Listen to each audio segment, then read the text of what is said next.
With my thanks to Lawrence O'Donnell and my staff, as promised, my special comment on the witch hunt against Shirley Sherrod and those who made it possible. On the 15th of October, 1894, a fervently patriotic, almost jingoistic Frenchman stepped onto the office of the Minister of War in Paris. He had been told he was simply attending a review, and he was still not suspicious, even as another man slammed a hand on his shoulder and arrested him for treason. Just 82 days later, he was convicted, stripped of his military rank, sentenced to life imprisonment, and sent to a fortress in Guyana. He was, of course, utterly and totally innocent. All the evidence against him had been fabricated, some of it literally stitched together, with the parts that would have exonerated him edited out. But religious fervor and xenophobia had gripped his country, and his ethnic group was in the minority, at a time when the majority was trying to paint that minority as evil and subversive and bigoted beyond all reason against the majority. Those in government who knew his innocence stayed silent in a foolish and ill-fated attempt to govern on behalf of all of the people, even the irrational and the hateful and the prejudiced. Those in the press who did not grab at the circulation and the profits that the hatred and the scapegoating would bring them were literally chased out of the country. Thus, it would be just under 5 years before the man was pardoned, nearly 11 before he was fully exonerated and restored to active service. His name, of course, was Captain Alfred Dreyfus, and the fortress in Guyana was Devil's Island. Well, we need to congratulate ourselves. How far we have come. We can pull a Dreyfus faster than the French could in 1894. 82 days until they sent him to Devil's Island. We did it to Shirley Sherrod in 48 hours. We, the howling fools of the far right, the stand-aside pathetic bureaucrats of the Department of Agriculture, the whole of the cowering media, this network included, the whole of the government, this self-defeatingly above-it-all president included. It is a merciful byproduct of the swiftness with which we can ruin somebody's life today, that the real truth will also emerge at nearly the same lightning speed if we're lucky. But no matter how much of a stretch it is to compare Shirley Sherrod to Alfred Dreyfus, mistake it not, Shirley Sherrod has been to her own Devil's Island. And thanks to the perpetual fraud machine that is Fox News and the scum that is this assassin Breitbart, there will be a portion of this country, the mindless, the hateful, the reactionary, the racist, to whom she is forever convicted and ever imprisoned. I have sat behind this desk for 7 years and pushed back at these counterfeit journalists as a man might stand at the shore and try to push back the tide. I have been branded an ideologue and a profiteer and a mirror of image of that of which I am assailing. I have said in every way I could think of and been told I have been over the top because I have mocked and shouted and repeated. And today the proof lies in front of you bleeding. The reputation of Shirley Sherrod, a woman who 24 years ago saw and overcame the vengeance in her own heart and achieved the kind of true greatness the rest of us can only hope we might express for one moment in the whole of our lives. A reputation assassinated by Fox News, assassinated by that scum Breitbart, assassinated by all their meager-brained imitators on other channels and other websites, their limp fellow travelers who never asked questions first, but simply shot and shot and shot and shot and laughed. Let me make this utterly clear. What you see on Fox News, what you read on right-wing websites, is the utter and complete perversion of journalism, and it can have no place in a civilized society. It is words crashed together, never to inform, only to inflame. It is a political guillotine. It is the manipulation of reality to make the racist seem benevolent and to convict the benevolent as racist, even if her words must be edited, filleted, stripped of all context, rearranged, fabricated, and falsified to do so.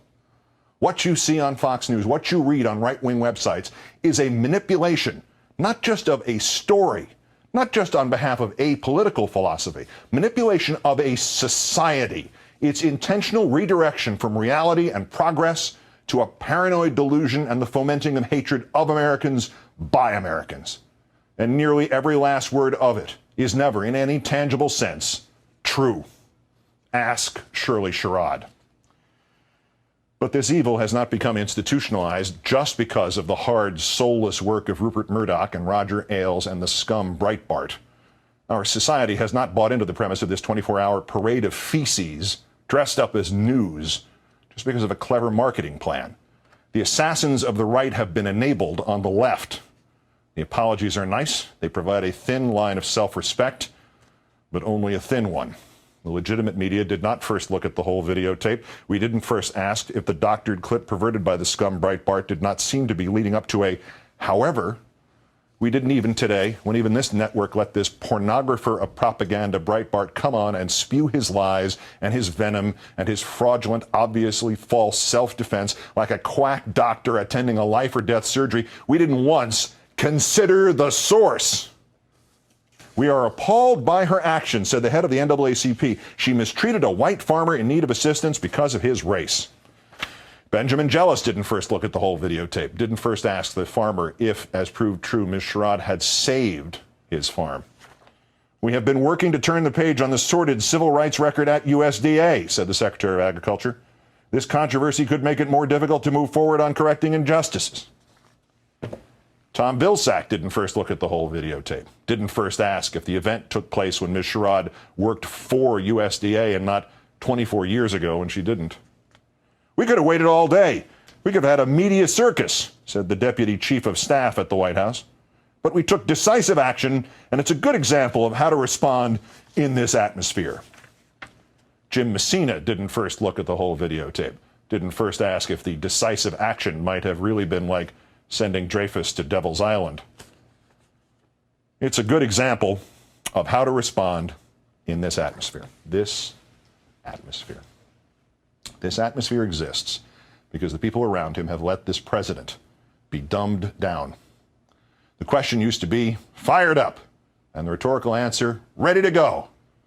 The question now is, fired up. The answer now is, not ready because we can't afford the impression of not looking sufficiently presidential and neutral and inviting a media circus in this atmosphere.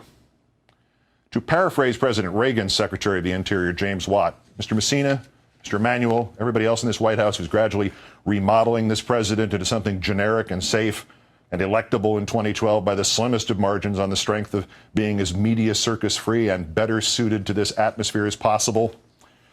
Let Obama be Obama. And that advice must be heeded by one man above all others.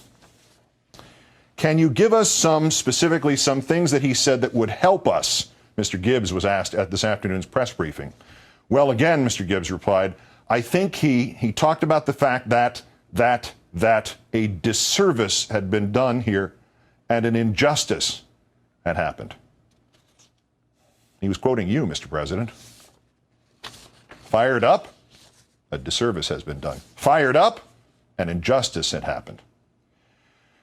Mr. President, it is beyond admirable that in your position and at this time of fearful division in this country, that you view yourself as president of everyone, not, as your predecessor did, only as the president just of those who voted for you.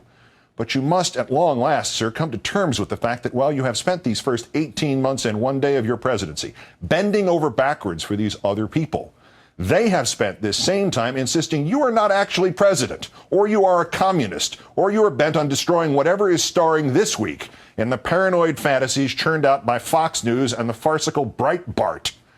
If only for the arrogance of the irony that this crusade to prove you a foreign influence is led by an Australian named Murdoch and his sons who pretend to be British, and his second largest shareholder, Prince Al-Walid bin Talal Al Saud of Saudi Arabia. Just for that, you, sir, must stand up to this attack on you and on this nation. Their game plan is transparent. They can strand together all the forces of anti-black racism in this country, direct them at you and all for which you and this nation stand, and convince the great unwashed and unthinking out there that not only are they not racist, but you, Barack Obama, and Van Jones, and Shirley Sherrod, you are the real racists. And so in opposing you, they are not expressing the worst vestige of our past, they're actually standing up against it. As you stay silent and neutral and everybody's president, they are gradually convincing racists that they are the civil rights leaders and you are Police Chief Bull Connor. And then some idiot at Fox News barks and your people throw an honorable public servant under the nearest bus just for the sake of decisive action and the correct way to respond in this atmosphere. Mr. President, please stop trying to act every minute like some noble, neutral figure chairing a government of equal and dispassionate minds and contemplative scholars. It is a freaking war out here. And the imagined consensus you seek is years in the future, if ever it is to be rediscovered in this country. This false consensus has gotten us only the crucifixion of Van Jones and a racist gold-shilling buffoon speaking from the Lincoln Memorial on the 47th anniversary of Dr. King's speech. And now it has gotten us Shirley Sherrod. And your answer is to note a disservice and an injustice.